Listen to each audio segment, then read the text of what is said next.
Yo, what is up mga kalapatids? Master Trekkie Love Fear nagbabalik para sa isa na namang Motovlog? Hindi, Pigeon Travel Adventure mga dre.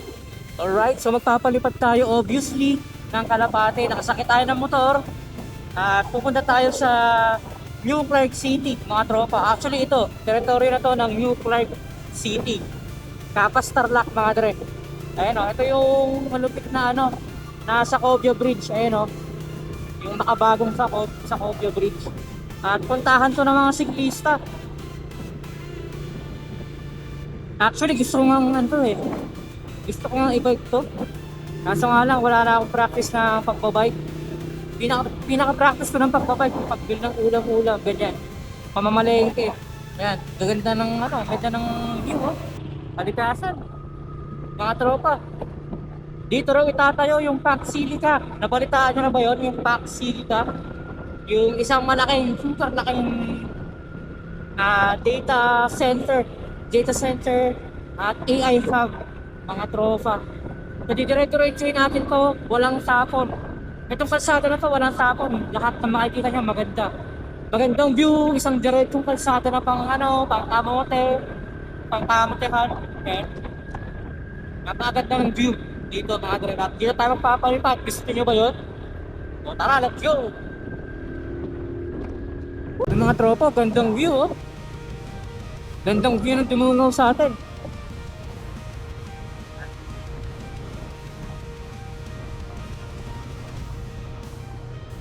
So para itong tulay na to, mga dre, nakikita yung tulay na yan. Yung papunta dun, yun yung Bella Montana kung saan tayo nagpalipad last time. Ayan oh. Ayan, papunta din yung Bella Montana. Ayan, diretsuhin pa natin to. Diretso. Mas malayo pa. Yung tayo magpapalipad, mga tropa. Let's go! Wakpas na natin, so let's go! May nakalagay dito, view deck oh. Ito kaya yun? Ayun o, view deck. Kaso nakaturo siya doon. Pero may daan naman dito. So testingin natin. Dito kasama sa plano, nakita ko lang, mga dre. Testingin natin, total paakyat naman eh.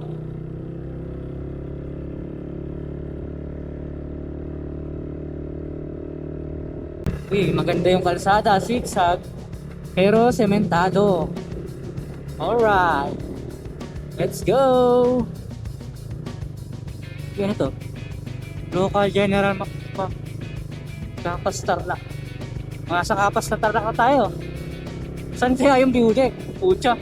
Bigla lang tayo tumiretso. Walang kaalam ba naman, no? Ayos to, ano to? Bahay lang yan. Bahay lang kaya ng individual.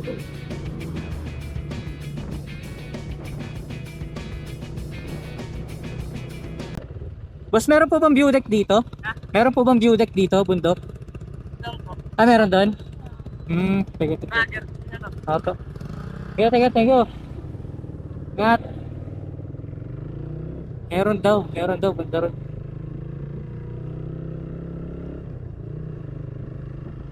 Kaya pa tayo. Nagtatakayo mag-aalas 12 na. Nalate tayo ng atake. Ito mataas to, ahon to.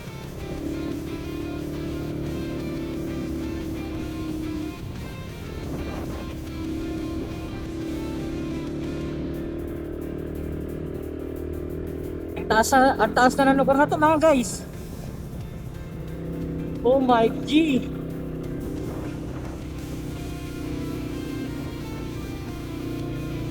Oh my G. Taas na ng lugar na to mga dre.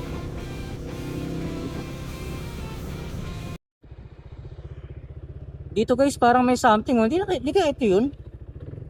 Mapapalayo ako na mapalayo eh. Ayun o, mayroong malaking cruise.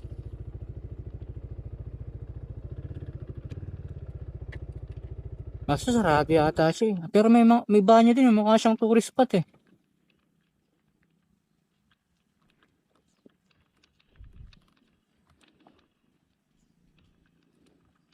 Parang walang tao. Diretso pa tayo, diretso pa. Sabi naman, malayo pa. Eh di, malayo pa. Eh, konti pang, ano eh. Konti lang yung simula doon sa taong pinagtanungan ko. Konting andar lang, ayun na kaagad. So, baka malayo pa, hindi yun.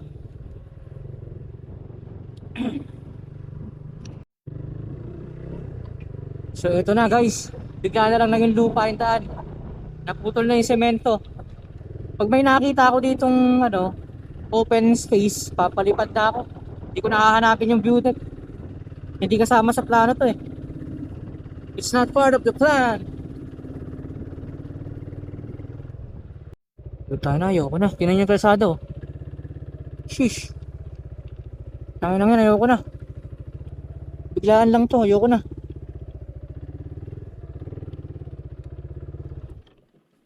Check na natin dito. Ay shit. Hindi pa.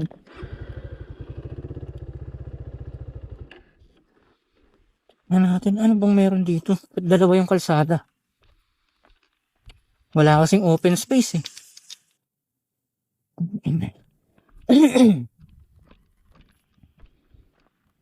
Barag-barag yung kalsada oh. Dadaan ko dito. Dadaan ko dito ba? Diretso. Ano ba naman yan? Hindi natin matagpuan. Wala tayong makita open space. Puro puno kasi.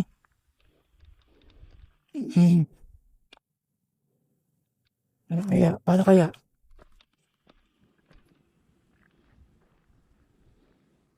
Holy shit. Babalik na ako. Ayoko na. Next time na lang pagkasama ko yung asawa ko. Baka mag-adventure. Kaso nga lang, ang bigat din kasi pag may angkas. Pero for now, dito na muna. For now, hanggang dito na lang muna.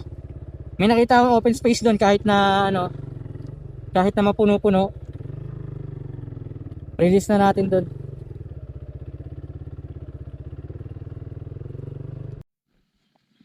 So yun, meron ako nakita ritong parang open space. Sana hindi private property to.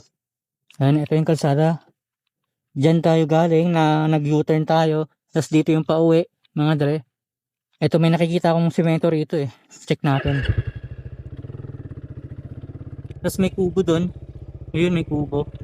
Diretsohin natin to, open space ang kailangan natin eh. Ay, akala ko taan siya. Pero pwede na rin dito.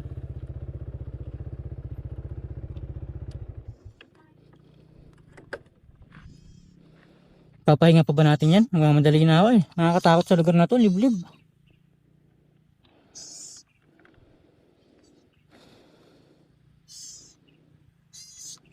Sana hindi magloko yung camera ko naman, please. Ayun na, nagbo-blurred na naman siya.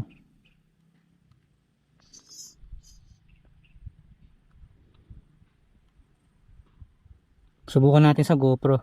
Ayusin ko yung setting ng GoPro ko yung hindi siya wide. Merong setting tong GoPro na hindi siya wide angle eh.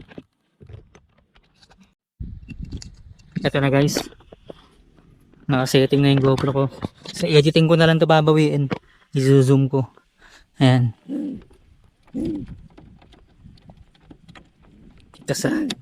Ito na. Gigil na sila. Hindi ako makapag-ingay dito kasi may naririnig akong mga tao. Baka makita nila tayo dito. Pero sige G. Let's go!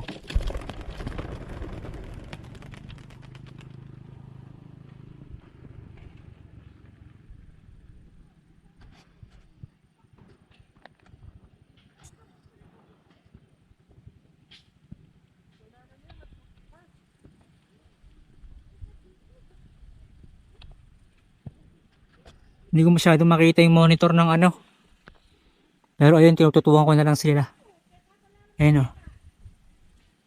Sana kita. Ay, nakasilaw. Sheesh. Kita nyo ba guys?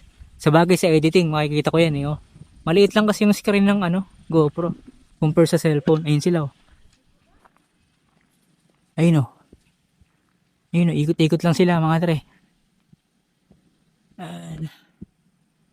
Sheesh.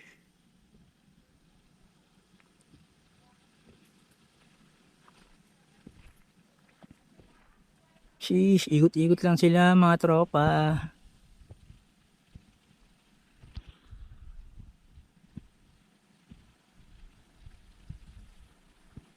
Alright, pwede na yan. Uwi na tayo guys. So ito guys, pabalik na tayo mga dre. So inaalala ko pa rin kung makakauwi pa yung mga kalapati natin. Nakarating tayo sa isang lugar na hindi natin inaasahang pupuntahan natin dahil ang balak ko lang sana ay doon tayo magpalipad sa New Clark City talaga, yung pinaka main kung saan pwede natin makita yung Fox Silica mga dre, or yung paglalagyan ng Fox Silica mga dre, yung malaking yung malaking open space na lugar, pero hindi siya kabundukan. Pero yun nga, dahil tayo ay makulit na moto vlogger, moto adventure, naranasan natin yung mga ganitong klase ng adventure na into the unknown, into the unknown, into the unknown. Shush! Guys, tingnan nyo to, may waterfalls sa tabi ng daan. Pumipiyok-piyok pa ako, nakukahol na kasi ako. Ayun waterfalls sa tabi ng daan mga tropa. Let's go! May waterfalls Sheesh! May lupit waterfalls sa tabi ng daan. Tara, pa-picture nga tayo saglit, mabilisan.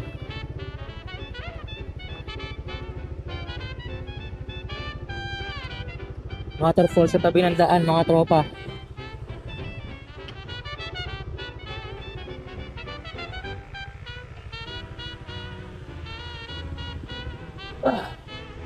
Sheesh. Sheesh. Ayun sarap maligo, parang gusto ko magsaw-saw Waterfalls sa tabi ng daan mga dre. Ayun waterfalls sa tabi ng daan mga tropa. Kunwari nasa Benguet tayo mga tol. Ayun tayo ba? Against the light. Against the light, kita sila tayo sa kabila.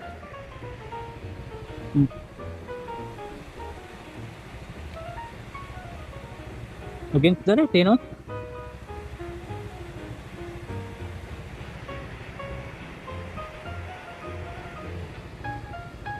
Waterfall sa tabi ng daan mga tropa. Let's go! Sheesh! Waterfall sa tabi ng daan mga tropa. Let's go! Sheesh!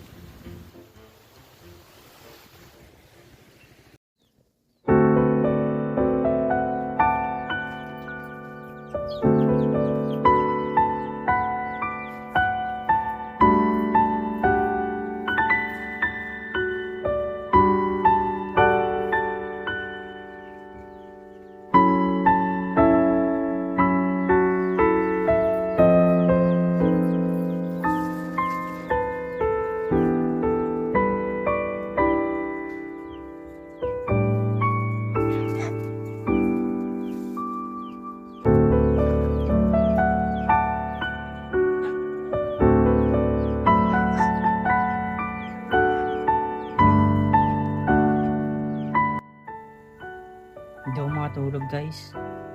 Naisip ko yung mga ibon. Nasaan na kaya sila? Di pa sila umuwi guys. First time to. Nauna akong umuwi sa kanila. Or uuwi pa kaya sila? Hindi ako makatulog. Yo, what is up mga kalapatid? So ito mga dre, nakabalik na yung mga kalapati natin pero hindi lahat.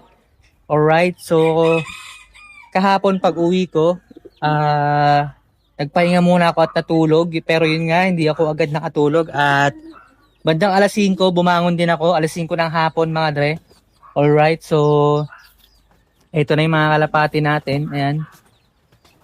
So bali, pito yung pinalipad natin. At isa yung hindi nakauwi, which is si Habagat mga dre. Ayan sila. So si Habagat yung hindi nakauwi, yun yung isang black or Batman yung kulay ba niya. Ayan, wala na yung black white dito. Ayan, yung parang malakrim yung kulay. Mga tol, wala na siya dyan. So nung nagpalipad tayo sa Bella Montana, hindi nakasama lahat ng mga kalapati natin dahil hindi sila yung dalawang magjowa ay hindi bumaba. So hindi natin sila naisama mga dre. So basically nag-missing sila ng 6 kilometers mga dre. Kasi mula Bella Montana hanggang doon sa may Capas Tarlac na unknown mountain, merong 6 kilometer distance. So yung pares ni ni Habagat, which is si Mortred, nasaan na ba yun? Eto, ayan si Mortred. Buti na lang nakauwi siya, buti na lang yung abilidad niya ay medyo malupit kaysa dun sa pares niya mga dre. Eto, hindi natin yan naisama sa Bella Montana, kaya expected ko rin na pwedeng mawala mga dre. Ayan, so nag-missing siya ng 6 kilometers at yung total air distance niya mula dito sa ating lugar ay 23 lang. 23 ba o 26? Mga tipong ganun. So pangmahinang nila lang talaga mga dre. Ayan. Pero syempre at least meron tayong napupuntahang lugar na masaya, maganda, at pwede tayong mag-explore kesa naman ilo-load lang natin siya sa truck tapos paghihintay tayo ng wala mga dre. Alright, so maganda rin ganitong trip. Subukan nyo rin yung pupunta kayo sa isang mga nature park, nature adventure, tapos mamamasyal, magpapalipad mga tropa, mga dre. At least nakaka-relax. Kaya dyan din lumalabas yung creativity ko na gumawa ng kung ano-anong content sa YouTube at sa Facebook, yung mga memes natin doon. Ayan. So pag nare-relax yung utak mo lumilitaw yung creativity mo mga dre. Unlike naman sa stress ka kakaintay at naghahanap ka ng pera na pang entry sa mga kalapate, mga dre. Pero syempre, respeto sa kanila, respeto sa mga taong gumagawa ng ganun. Alright? Respeto, anong taas na respeto ko sa inyo kasi kayo yung nauna sa larangan na to at na-establish na ng mga racer yung pundasyon. At kung meron naman tayong dapat malaman tungkol sa kalapate, base yun sa experience ng mga talagang OG na nagkakalapate mga dre. Alright, so maraming salamat sa inyo. Na-appreciate ko yung hirap nyo. Ayan, pero for this one, iba yung trip ko. Kaya kung nire-respeto kayo nang bahala. Kung nire-respeto ko naman kayo, ayan kayo nang bahalang respect back mga tropa. Ayan. So nandito na kasi yung